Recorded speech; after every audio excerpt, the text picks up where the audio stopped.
আমি আপনাদের বন্ধু মিতালি। আমার কুকিং ল্যাবে আপনাদের স্বাগত।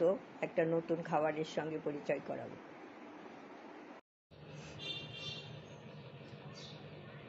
নমস্কার, আমি মিতালি। আমার কুকিং ল্যাবে আপনাদের স্বাগত। আজকে একটা নতুন রেসিপি নিয়ে আপনাদের কাছে এসেছি। এটার জন্য আমি ব্রেডকে হালকা টোস্ট করে মাখন লাগিয়ে নিচ্ছি।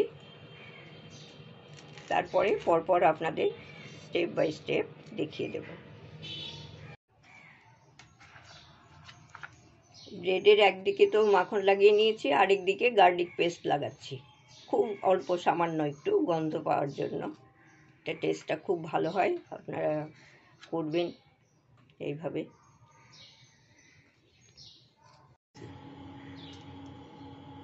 বলবি যে নাহলে ওই গরম করার সময় গোল হয়ে যাবে। হ্যাঁ, গোল হয়ে যাবে।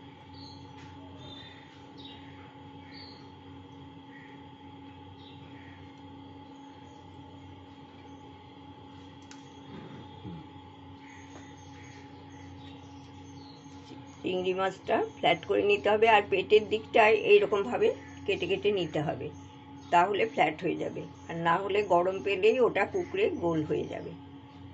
এরকম করলে সোজা হয়ে থাকবে। এইভাবে করে নেবেন।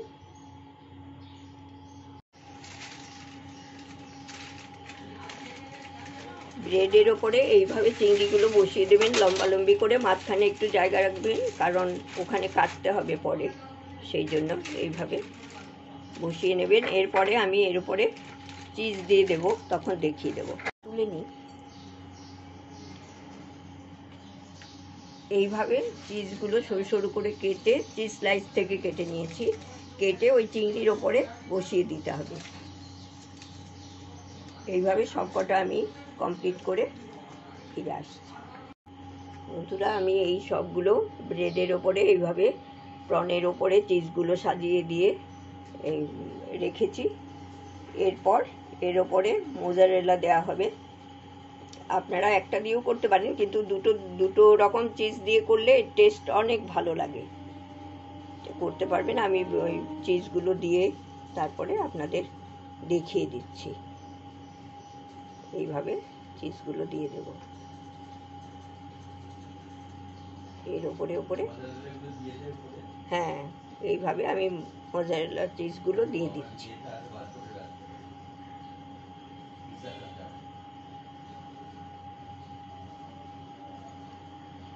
এইভাবে সবগুলোতেই বসিয়ে বসিয়ে দিচ্ছি।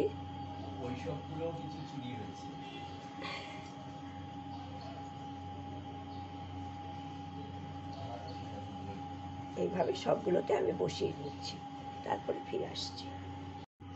এইভাবে মোজারেলা চিজগুলো এই প্রনের উপরে, এই আগের চিজ দেয়া আর প্রনের উপরে আমরা বসিয়ে দিয়েছি আমি এরকমভাবে। এরপরে মাইক্রোওয়েভে গ্রিলে করছি, প্রি হিট করে নিয়েছি। এরপরে বসিয়ে দেব। আর আপনারা ওটিজিতে করতে পারেন, তন্দুরেও করতে পারেন।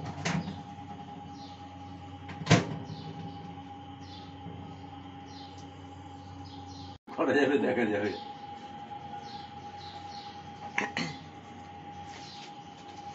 এইবার আপনার গ্রিলের এই র্যাকের উপরে দিয়ে দিচ্ছি বসিয়ে। এইভাবে সবকটা বসিয়ে দেব।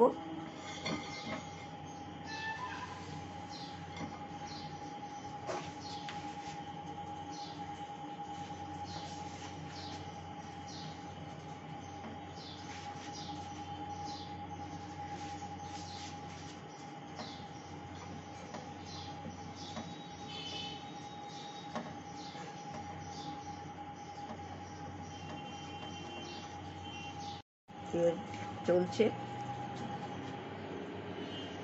ভেতরটা দেখা যাচ্ছে। চিজগুলো যখন মেল্ট করে যাবে তখন বার করে নেবে।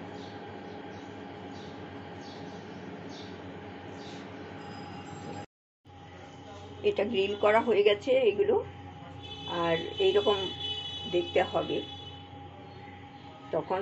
যখন ওইগুলো মেল্ট করে যাবে, চিংড়িটাও হয়ে যাবে ভালোভাবে। চিংড়ি তো বেশি হিট লাগে না, তখন আপনারা বার করে নেবেন। আর এরপরে এটা কাটা হবে, মাঝখান দিয়ে কাটতে হবে। এই যে এইভাবে কেটে নেব মাঝখান দিয়ে, তাহলে খেতেও সুবিধে, আর চিংড়িগুলো প্রতিটি বাইটের মধ্যে মুখে ভালোই লাগবে খেতে। খুব ভালো খেতে হয়, করে দেখবেন একবার। বাচ্চাদের তো খুব ভালো লাগবে, বড়দেরও ভালো লাগবে। গেস্ট এলে করে দিতে পারেন, স্টার্টারেও দিতে পারেন, খুব ভালো খেতে। বন্ধুরা, প্রন অ্যান্ড টোস্ট হয়ে গেছে। আপনারা এইভাবে করবেন, খুব ভালো লাগবে। বাচ্চাদের দেবেন, ওরাও খুব পছন্দ করবে। বাচ্চাদের টিফিনে দিয়ে দিতে পারেন, আর চায়ের সাথে তো জমেই যাবে খুব। ভালো থাকবেন, সবটা ভিডিও দেখবেন। Thank you so much.